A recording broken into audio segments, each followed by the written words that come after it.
আসসালামু আলাইকুম। আপনারা সবাই কেমন আছেন? আশা করি আল্লাহর রহমতে অনেক ভালো আছেন। আমি আবার চলে এসেছি নতুন একটা রেসিপি নিয়ে। আমার আজকের রেসিপি হচ্ছে ছানা এবং দুধের মালাই দিয়ে সুন্দর একটা কেক বানিয়ে আপনাদের সাথে শেয়ার করছি। আপনারা আমার সাথেই থাকুন, ভিডিওটা লাস্ট অবধি দেখুন। চলুন বেশি কথা না বলে রেসিপিটা শুরু করা যাক।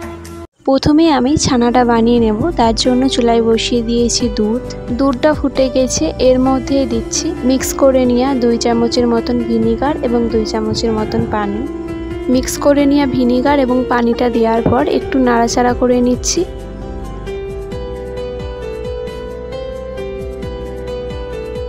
একটু নাড়াচাড়া করে নেওয়ার পর এদিকে আপনারা দেখতেই পাচ্ছেন ছানাটা কেটে গেছে। এবার এই ছানাটাকে ছাঁকনি দিয়ে ছেঁকে নেব। এদিকে আপনারা দেখতেই পাচ্ছেন ছাঁকনির মধ্যে ছানাটা ছেঁকে নিয়েছি এবং এর মধ্যেই দিচ্ছি ঠান্ডা পানি দিয়ে ভালো করে ছানাটাকে ধুয়ে নিচ্ছি। এদিকে আপনারা দেখতেই পাচ্ছেন ছানাটা ভালো করে ধুয়ে ঠান্ডা করে নিয়েছি।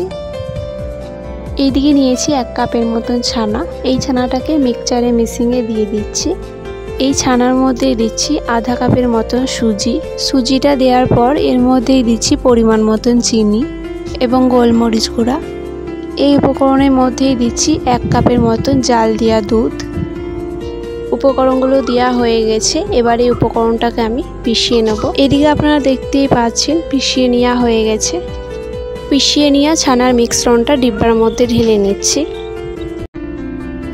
মিশ্রণটা ঢেলে নেওয়া হয়ে গেছে। এর মধ্যেই দিচ্ছি খাবার সোডা এবং বেকিং সোডা। অল্প মতন তেল দিয়ে মিক্স করে নিচ্ছি।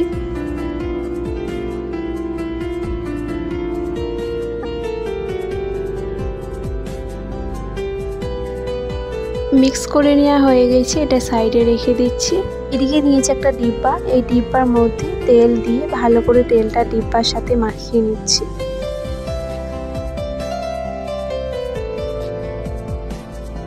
তেলটা ভালো করে মাখিয়ে নিয়েছি। এর মধ্যে আমি ছানার মিশ্রণটা দিয়ে দিচ্ছি। এদিকে আপনারা দেখতেই পাচ্ছেন মিশ্রণটা দেওয়া হয়ে গেছে। এবার আমি কেকটা ভাপিয়ে নেব। তার জন্য চুলায় বসিয়ে দিয়েছি কড়াইয়ের মধ্যে দিয়েছি পানি।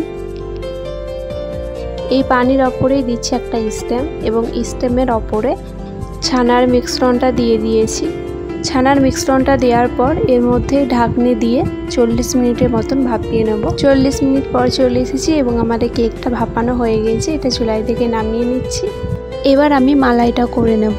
তার জন্য চুলায় বসিয়ে দিয়েছি ডিব্বা। এই ডিব্বার মধ্যে দিচ্ছি জাল দেওয়া দুধ। এই দুধের মধ্যে দিচ্ছি পরিমাণ মতন চিনিটা দেওয়ার পর ভালো করে মিক্স করে নিচ্ছি। 1 মিনিটের মতন জাল দিয়ে দুধের মালাইটা চুলাই থেকে নামিয়ে নেব। এইদিকে নিয়েছি চুলাই থেকে নামিয়ে নেওয়া ছানার কেকটা। চাকু দিয়ে কেকের ধারে ধারে এইভাবে করে কেকটা ছাড়িয়ে নিচ্ছি। ছাড়িয়ে নেওয়ার পর এই কেকটাকে আমি প্লেটের মধ্যে দিয়ে দিচ্ছি। এই কেকের ওপরে বানিয়ে নেওয়া দুধের মালাইটা দিয়ে দিচ্ছি।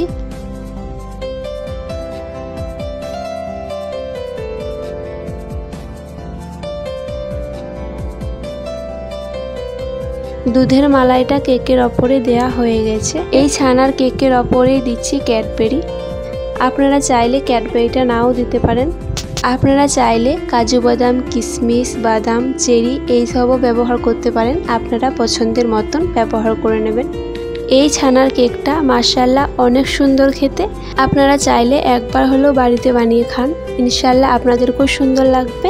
আমাদের রেসিপিটা আপনাদেরকে ভালো লেগে থাকলে লাইক, কমেন্ট, শেয়ার করে দেবেন। আল্লাহ হাফেজ।